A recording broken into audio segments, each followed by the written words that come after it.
While Canada's public healthcare system is better than the private insurance-based system in America, there are still a number of issues that Canadians have to deal with. We don't have universal dental care, and we don't have universal pharmacare. But this week, the Liberal government released their 2018 budget, and in it, they lay the foundation for a universal pharmacare plan. Or do they? So here's what HuffPost reported. The federal Liberals will ask a group of advisors led by Ontario's former health minister to explore options for a national program to cover the cost of prescription drugs and report back in 2019, ensuring pharmacare becomes a key election campaign issue. So the Liberal government is going to explore options, which is just another way of saying that there is no money in this budget for a pharmacare plan, and they're going to kick it to 2019 right before the next election. How convenient. So first, I'm going to get to some reaction from this, and then the story gets even worse. But first, let's go to the leader of the NDP, Jagmeet Singh, and his thoughts about this announcement. Pharmacare off your platform. Do you feel bad that they're coming, raiding your party, raiding your ideas? It's 2019 is only a year away. How do you differentiate yourself? I would love to see this government implement pharmacare because it would actually help people out. This government's not proposing that. This government's not even talking about a pharmacare plan. They're talking about a study, and a study with no financing beside it. That's nothing. That's no concrete step. I would love to see this government take our idea. I would enjoy that because it's not about me. It's not about our party. It's about the people in Canada who need a pharmacare plan. I would say, Gerald Butts, Prime Minister Trudeau, please take our idea, implement this, help people out, lift Canadians who are struggling to afford their medication out of the difficult situation they're in. I implore them to do that. I would encourage them to do that. So the more I'm seeing of Jagmeet Singh, the more I like him. He's coming off as somebody who is genuinely concerned about the lives of Canadians. And he says right there, if the Liberal Party wants to take the NDP's pharmacare plan, then go right ahead, take it, and maybe actually help people. But that isn't what the Liberal Party is going to do, and I'm going to get a bit more into that later. But first, let's go to some other reaction. So here is the reaction from the Canadian Federation of Nurses Union to the Liberal pharmacare plan. The new Pharmacare Advisory Council is an exciting step forward, but to be clear, we don't need more studies. We need a concrete plan of action to finally make this happen. So the reaction from the Nurses Union shows you that this is not just partisan bickering, that there is actual legitimate anger towards the Liberal Party's lack of a real universal pharmacare plan. And she mentions there, or the tweet mentions there, we don't need more studies. Well, what does that mean? Well, this has been looked into before by the Liberal Party. So Thomas Wacom, the national affairs columnist for the Toronto Star, put out this article titled, "Are the Trudeau Liberals serious about pharmacare this time?"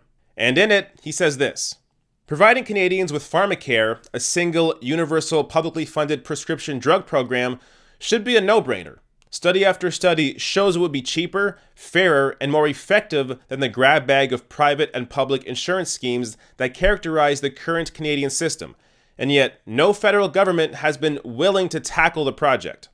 Before the 1997 election, Jean Chrétien's Liberal government famously promised to move on pharmacare, establishing the National Forum on Health to look into the idea. But when the forum reported, the government simply dismissed its recommendations. Given that track record, it is easy to be skeptical about the surprise decision by Justin Trudeau's Liberal government to reprise pharmacare. So, a universal pharmacare plan has been promised before by a Liberal government. Now you could say, well, it was 20 years ago, and that was a different Liberal government. Sure, but you'd also be ignoring the broken promises that this Liberal government has already made. The biggest one in my mind is Electoral Reform, where Trudeau promised to kill the archaic first-past-the-post system by the next election. But 2 years later, that promise was broken. And that move away from first-past-the-post and to a system of proportional representation and ranked choice voting was a reason that a lot of progressives decided in the end to vote for the Liberals. But it didn't happen.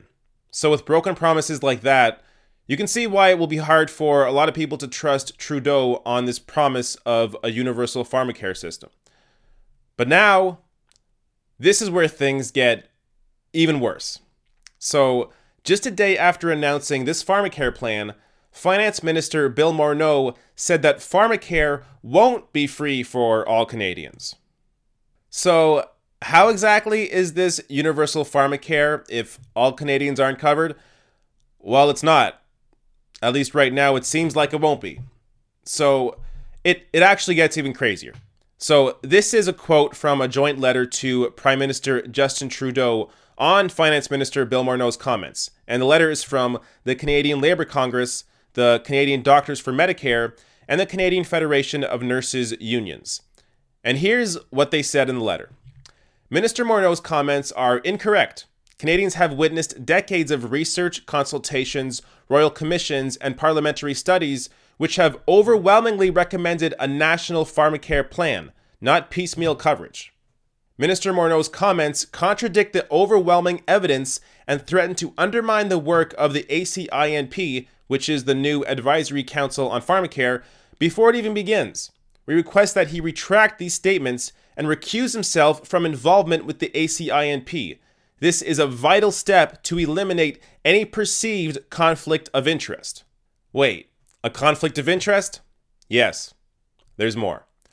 In his speech, the minister also stated, quote, "My firm, Morneau Chappelle, was the largest provider of benefits consultancy services in Canada. With these deep ties to the private firm Morneau Chappelle, we are concerned that the finance minister may not be approaching the issue of fundamental change in national drug insurance policies with an exclusive focus on evidence in the public interest." So the finance minister, Bill Morneau, had previous ties with his pension and benefits consulting firm, which clearly benefits from business within the existing healthcare framework. So there is an obvious, I think, conflict of interest here. And he was the one coming out and saying that, well, universal pharmacare won't actually be universal pharmacare. Meanwhile, his former firm is benefiting from the existing system. So this is where it seems like things are actually going to be headed in terms of what the Liberal Party will plan when it comes to pharmacare. So the speculation is because the Liberal Party has hired former Ontario Health Minister Eric Hoskins to head the Council on Pharmacare, the plan will work something like this. So this from CBC News. Ontario adopted a pharmacare plan this year that offers free medication to babies, children, and youth aged 24 and under who have OHIP coverage.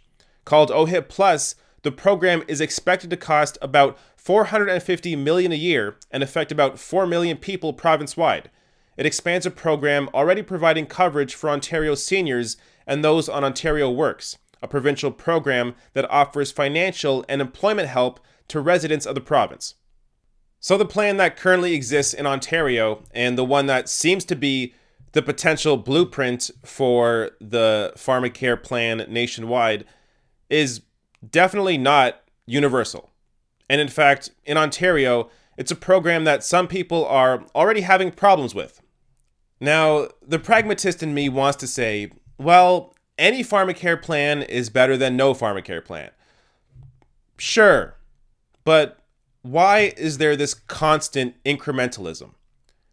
Especially when we've seen universal pharmacare be successful in other countries. This has already been studied. We know that a universal pharmacare plan is the answer. But still, incrementalism. And why? All to appease pharmaceutical companies and firms like Morneau Chappelle? How about some actual bold ideas? How about some actual real change? So here's what Ndp MP Don Davies, the NDP's health critic, tweeted out. Ndp Pharmacare, a universal, public, single-payer system with an evidence-based formulary, cost-sharing between feds and provinces, include medicine as an insured item under the Canadian Healthcare Act, as we do all other medically necessary services, cover everyone, save billions. Now, it may sound crazy, but it is that simple.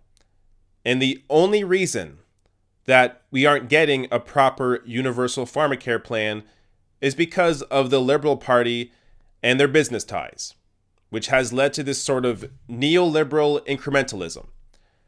Now, the way out of that is to realize that incrementalism isn't the only way that politics has to work. You can push for real change, but you can't do it if you are so focused on this conservative versus liberal battle. There is a third option. Hey, if you like this video, hit that subscribe button below and consider throwing me a few bucks on Patreon at patreon.com/therationalnational or therationalnational.com/join.